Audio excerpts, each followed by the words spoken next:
ജെഹുൺ കഫേലൊക്കെ ഇരിക്കുന്ന സമയത്ത് അവനെ കാണുവാനായിട്ട് സെഹുൺ കൂടി എത്തുകയാണ്. അവളും പുതിയൊരു ബുക്കൊക്കെ ഇറക്കിയിട്ടുണ്ട്.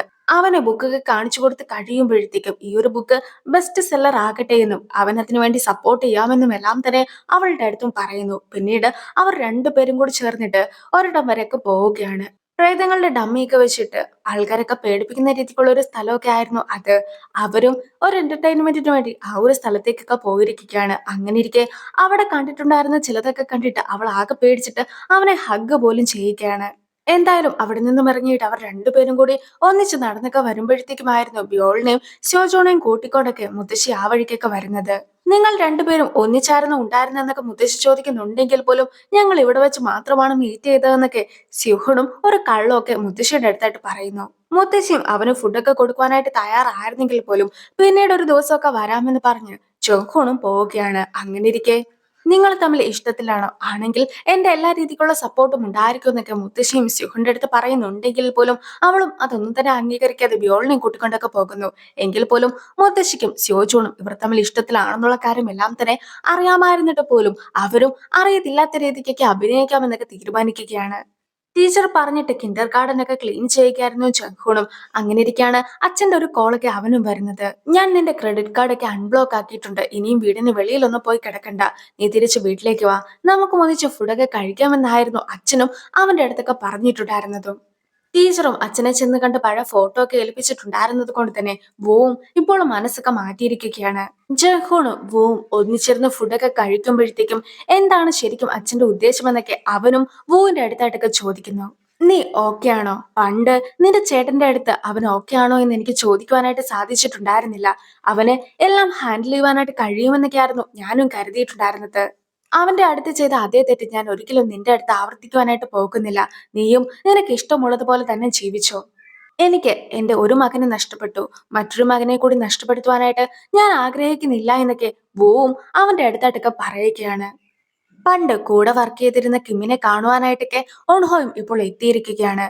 ഉൺഹോ വർക്ക് ചെയ്ത കമ്പനി ഇപ്പോൾ ഇല്ല എന്ന കാര്യം എല്ലാം തന്നെ മനസ്സിലാക്കിയിട്ട് ഉൺഹോനെ തിരിച്ചെടുക്കുവാനായിട്ടൊക്കെ ആയിരുന്നു കിം എത്തിയിട്ടുണ്ടായിരുന്നത്. അതായത് നേരത്തെ ഉൺഹോയ്ക്കെതിരായിട്ടൊക്കെ നിന്നിട്ടുണ്ടായിരുന്നത് അവിടുത്തെ മാനേജർ ആയിട്ടുള്ള സോങ് ആയിരുന്നല്ലോ. പക്ഷെ ആ ഒരു മാനേജർ ഒരുപാട് അഴിമതികളും മറ്റും കാണിച്ചിട്ടുണ്ട് എന്നൊക്കെ തെളിയിച്ചിട്ട് അയാളെ കമ്പനി തന്നെ പുറത്താക്കിയിട്ടുണ്ടായിരുന്നു. അങ്ങനെ ഇരിക്കെ ഡയറക്ടറിന്റെ അടുത്ത് സ്പെഷ്യൽ ആയിട്ടൊക്കെ സംസാരിച്ചിട്ട് ഉൺഹോനെ തിരിച്ചെടുക്കുവാനായിട്ടുള്ള തീരുമാനം പോലും ഇപ്പോൾ കിമ്മും നടത്തിയിരിക്കുകയാണ്. എങ്കിൽ പോലും ഞാനിപ്പോൾ മറ്റൊരിടത്താണ് ഉണ്ടാവേണ്ടത്. അതുകൊണ്ട് തന്നെ ഒരിക്കലും കമ്പനിയിൽ തിരിച്ചു കയറുവാനായിട്ട് എനിക്ക് സാധിക്കുകയില്ല എന്നൊക്കെ ഉൺഹോയും കിമ്മിന്റെ അടുത്തായിട്ട് പറയുന്നു. ജിയോണും ഇപ്പോൾ വീട്ടിലേക്കൊക്കെ ഉൺഹോനെ വിളിപ്പിച്ചിരിക്കുകയാണ്. അങ്ങനെ ഇരിക്കെ ജിയോൺ പുതിയതായിട്ട് വീണ്ടും കമ്പനിയൊക്കെ തുടങ്ങുവാനായിട്ട് തീരുമാനിച്ചിരിക്കുന്നു. പക്ഷെ ഉൺഹോ 6 മാസത്തേക്ക് മാത്രമായിരുന്നല്ലോ അവരുടെ കമ്പനിയിലൊക്കെ ജോയിൻ ചെയ്തിട്ടുണ്ടായിരുന്നത്. ആ ഒരു കാലാവധിക്ക് അവസാനിച്ചിരിക്കുകയാണ്. അതുകൊണ്ട് തന്നെ ഇനി ഉൺഹോനെ തന്റെ കൂടെ കൂട്ടുകയില്ല എന്ന രീതിക്കൊക്കെയാണ് ജിയോണും സംസാരിക്കുന്നത്. അങ്ങനെ ഇരിക്കുകയാണ് മറ്റൊരു ഫ്ലാഷ് ബാക്ക് ഒക്കെ കാണിക്കുന്നത്. നേരത്തെ ജിയോന്റെ അടുത്ത് നിന്നും ഒരുപാട് കാൻഡിഡേറ്റ്സിനെയൊക്കെ സ്വീകരിച്ചിട്ടുണ്ടായിരുന്ന സെലിം ഗ്രൂപ്പ് ഒക്കെ ഇപ്പോൾ ജിയോനെ കോൾ ചെയ്യുകയാണ്. മാത്രമല്ല ഇപ്പോഴും നീ പഴയ ജോലിയൊക്കെ ചെയ്യുന്നുണ്ടോ എന്നൊക്കെ ജിയോന്റെ അടുത്തും അവർ ചോദിച്ചിട്ടുണ്ടായിരുന്നു. അങ്ങനെ ഇരിക്കുകയാണ് അവരും ഒരു പ്രപ്പോസലൊക്കെ ജിയോന്റെ മുമ്പിലും വെച്ചിട്ടുണ്ടായിരുന്നത്. അതായത് HR ഡിപ്പാർട്ട്മെന്റിലേക്ക് ഒരാളെ അവർക്ക് ആവശ്യമായിട്ടുണ്ട്. ജിയോണും ജോലിയെക്കുറിച്ചുള്ള ബാക്കി ഡീറ്റെയിൽസ് ഒക്കെ വായിച്ച് കഴിയുമ്പോഴത്തേക്കും ഉൺഹോനെ കുറിച്ചായിരുന്നു അവളും ഓർത്തിട്ടൊക്കെ ഉണ്ടായിരുന്നത്. അതുകൊണ്ട് തന്നെ ഇപ്പോൾ എന്റെ പുതിയ കമ്പനിയുടെ ആദ്യത്തെ കാൻഡിഡേറ്റ് ഒക്കെ ആയിട്ട് നീ മാറാമോ എന്നൊക്കെ ജിയോണും ഉൺഹോയുടെ അടുത്തായിട്ട് ചോദിക്കുന്നു. ഉൺഹോയും അതൊക്കെ തന്നെ സമ്മതിക്കുന്നുമുണ്ട്. പിന്നീട് ഇന്റർവ്യൂ മറ്റുമൊക്കെ കഴിഞ്ഞ് കഴിയുമ്പോഴത്തേക്കും ഉൺഹോനെയും അവർ ജോലിക്കായിട്ടൊക്കെ സെലക്ട് ചെയ്യുന്നു. ജിയോണും ഒരുപാട് സന്തോഷിച്ച് തന്റെ ആദ്യത്തെ കാൻഡിഡേറ്റിന് ജോലി കിട്ടിയത് കൊണ്ട് തന്നെ അതിന്റെ ഒരു സെലിബ്രേഷൻ പോലും വെച്ചിരിക്കുകയാണ്. ബ്യോളും ജിയോണും കൂടി ചേർന്നിട്ട് ഉൺഹോയ്ക്ക് സർപ്രൈസ് നൽകുന്നു. അങ്ങനെ അവരും ഒരുപാട് ഹാപ്പി ആയിട്ടൊക്കെ ഇരിക്കുന്നു. ജിയോണും ഇപ്പോൾ ടീമിലെ ബാക്കിയുള്ള ആൾക്കാരെ കൂടി വീട്ടിലേക്കൊക്കെ ക്ഷണിച്ചിരിക്കുകയാണ്.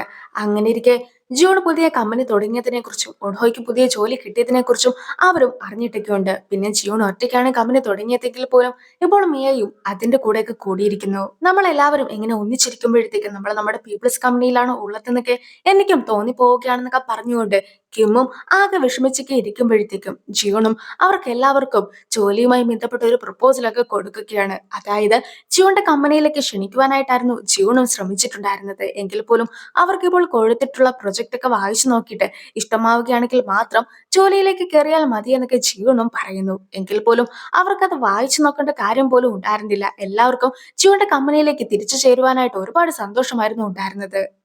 ഞാൻ ജോലിക്കൊക്കെ കയറണമെങ്കിൽ എല്ലാ മാസവും ഒരു ദിവസമെങ്കിലും ടീം ഡിന്നർ ഒക്കെ വയ്ക്കണമെന്ന രീതിക്കൊക്കെയാണ് കിമ്മും സംസാരിക്കുന്നത്. ഈ ഒരു സമയത്തായിരുന്നു ജെഹോണും അവരുടെ അടുത്തേക്കൊക്കെ വന്നിട്ടുണ്ടായിരുന്നത്.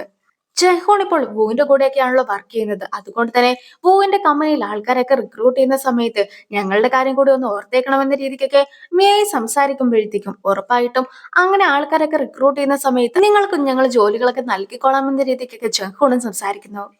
ബിയോളായിരുന്നു പുതിയ കമ്പനിക്ക് പേരിടാമെന്നൊക്കെ തീരുമാനിച്ചിട്ടുണ്ടായിരുന്നത്. അങ്ങനെ ഇരിക്കെ ഇത് നമ്മുടെ കമ്പനിയല്ലേ, അതുകൊണ്ട് തന്നെ വി എന്നൊക്കെയാണ് ഞാനും തീരുമാനിച്ചിട്ടുള്ള പേരെന്നൊക്കെ ബിയോളും ജിയോണിന്റെ അടുത്തായിട്ടൊക്കെ പറയുന്നു. ജിയോണും അതിന്റെ കൂടെ ഒരു കമ്പനിയും കൂടി ചേർത്തിട്ട് വി കമ്പനി എന്ന പേരൊക്കെ തന്റെ കമ്പനിക്കും ഇടുകയാണ്. സിഹുണും ജഹുണും കൂടി സംസാരിച്ച് നടന്നൊക്കെ വരികയാണ്. അങ്ങനെ ഇരിക്കെ സിഹുൺ പുതിയൊരു ബുക്കൊക്കെ ഇറക്കിയിട്ടുണ്ടായിരുന്നല്ലോ, അതൊക്കെ നല്ല രീതിയിൽ തന്നെ വിറ്റൊക്കെ പോകുന്നുണ്ട് എന്ന രീതിക്കൊക്കെ അവളും സംസാരിക്കുന്നു. അങ്ങനെ അവരും സംസാരിച്ചൊക്കെ നടന്നു വരുമ്പോഴത്തേക്കും ഒരാള് അവരുടെ അടുത്തായിട്ടൊക്കെ നിങ്ങൾക്ക് ഭാവിനെ കുറിച്ച് അറിയുവാനായിട്ട് ആഗ്രഹമുണ്ടെങ്കിൽ എന്നോട് ചോദിച്ചു എന്നൊക്കെ പറയുന്നുണ്ട്. പക്ഷേ അവരും അതൊന്നും തന്നെ കാര്യമാക്കാതെയൊക്കെ നടന്നു പോകുന്നു. ഈ ഒരു സമയത്ത് നിങ്ങളുടെ ഇടയിൽ ഒരു കുട്ടീനെയൊക്കെ കാണുന്നുണ്ടല്ലോ എന്നൊക്കെ ആ ഒരു സ്ത്രീ പറയുന്നത് കേൾക്കുമ്പോഴത്തേക്കും ആ സ്ത്രീയുടെ അടുത്തേക്കൊക്കെ അവരും പോയി ഇരിക്കുകയാണ്.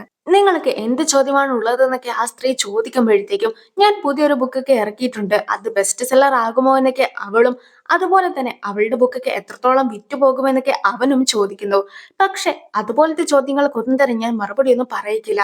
നിങ്ങളുടെ റിലേഷൻഷിപ്പുമായിട്ട് ബന്ധപ്പെട്ട കാര്യങ്ങളൊക്കെ എന്നോട് ചോദിച്ചോ, അതിന് ഞാനും മറുപടി പറയാം. അതിനു മുമ്പായിട്ട് നിങ്ങൾ തമ്മിൽ ഏത് രീതിയിലുള്ള റിലേഷൻഷിപ്പാണ് ഇപ്പോൾ ഉള്ളതെന്നൊക്കെ ആ സ്ത്രീ ചോദിക്കുന്ന സമയത്ത് അവരും ഏത് റിലേഷൻഷിപ്പാണ് ഉള്ളതെന്നൊക്കെ പറയുവാനായിട്ട് മടിക്കുന്നു. നമ്മളും വെറും ഫ്രണ്ട്സ് മാത്രമല്ലേ, ഇടയ്ക്കിടയ്ക്ക് കണ്ടുമുട്ടാറല്ലേ ഉള്ളൂ എന്നൊക്കെ അവൾ പറയുമ്പോഴത്തേക്കും നമ്മൾ ഇടയ്ക്കിടയ്ക്ക് കണ്ടുമുട്ടാറുണ്ട്, സംസാരിക്കാറുണ്ട്, ഒന്നിച്ച് ഡ്രിങ്ക് കുടിക്കാറുണ്ട്. മാത്രമല്ല കഴിഞ്ഞ പ്രാവശ്യം നമ്മൾ ഒന്നിച്ച് ഡേറ്റിന് പോലും പോയിട്ടുണ്ടായിരുന്നു. അങ്ങനെ ഇരിക്കെ നമുക്ക് ഇന്നു മുതൽ പ്രണയിച്ചു തുടങ്ങിയാലോ എന്നൊക്കെ ചെഹോൺ ചോദിക്കുമ്പോഴത്തേക്കും അവളും അതെല്ലാം തന്നെ സമ്മതിക്കുന്നു.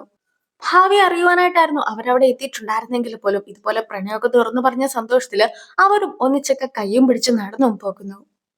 ഓണുഹോനെ സെലിം ഗ്രൂപ്പിന്റെ HR ഡിപ്പാർട്ട്മെന്റിലേക്കൊക്കെയാണല്ലോ ജോലിക്ക് എടുത്തിട്ടുള്ളത്. അങ്ങനെ ഇരിക്കെ ഇനി സെലിം ഗ്രൂപ്പിൽ ഏതെങ്കിലും റിക്രൂട്ട്മെന്റോ മറ്റോ ഒക്കെ വരുമ്പോഴത്തേക്കും അതിലേക്ക് ആളെ ചേർക്കുന്ന ജോലി ഞങ്ങൾക്ക് തന്നെ നൽകണമെന്ന രീതിക്കൊക്കെ ജിയോണും സംസാരിക്കുന്നു. ഓൺഹോയും അതിനെല്ലാം സമ്മതിക്കുന്നു.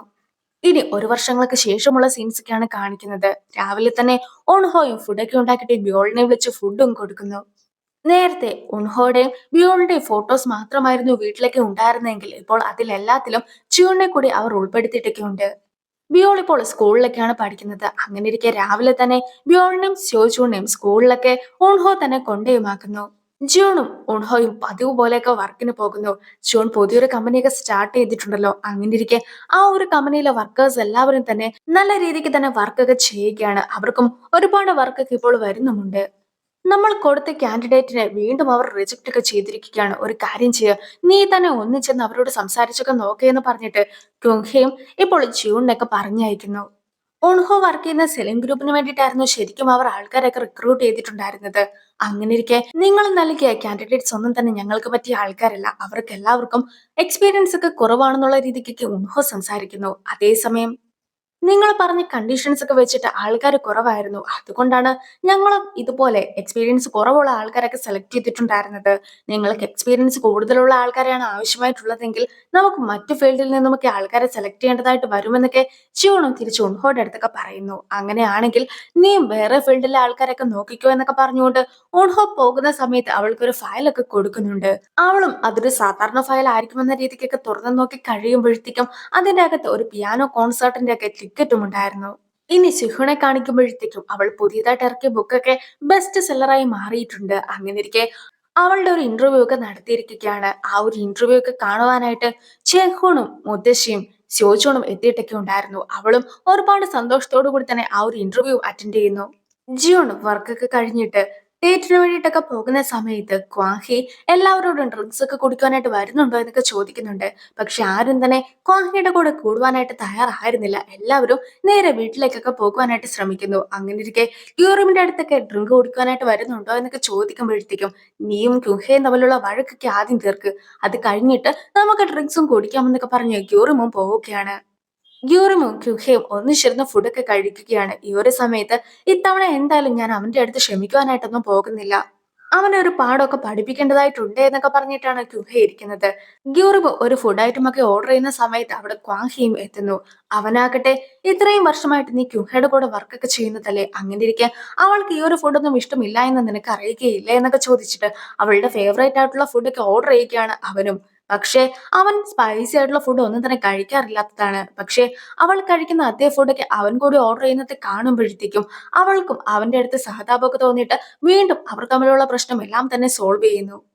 അങ്ങനെ ഇപ്പോൾ ക്യുഹയും ക്വാഹിയും കൂടി ഒന്നിച്ചൊക്കെ സംസാരിച്ച് നിൽക്കുന്നത് കാണുമ്പോഴത്തേക്കും ഇത്ര പെട്ടെന്ന് ഒന്നിക്കുവാനായിട്ടായിരുന്നെങ്കിൽ നീ എന്തിനാണ് ഇത്രയേറെ ബിൽഡപ്പ് ഒക്കെ വെച്ച് ദേഷ്യമൊക്കെ പിടിച്ച് നിന്നിട്ടുണ്ടായിരുന്നതെന്നൊക്കെ ഗ്യോറിയും പോലും ഇപ്പോൾ അവളുടെ അടുത്തൊക്കെ ചോദിക്കുകയാണ്.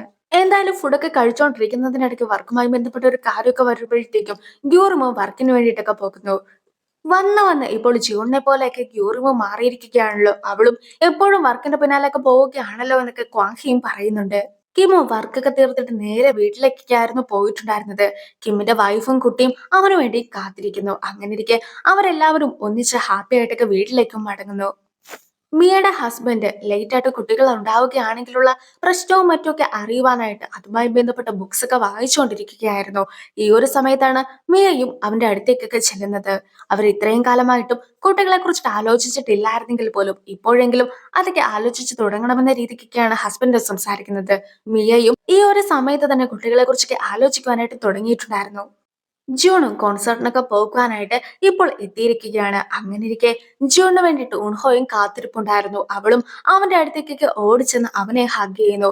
ആ ഒരു സീനോട് കൂടിയാണ് ഈ ഒരു ഡ്രാമ അവസാനിക്കുന്നത്. അപ്പോൾ അടുത്തൊരു ഡ്രാമയുമായിട്ട് ഇത്രയും വേഗം കാണാം. ബൈ.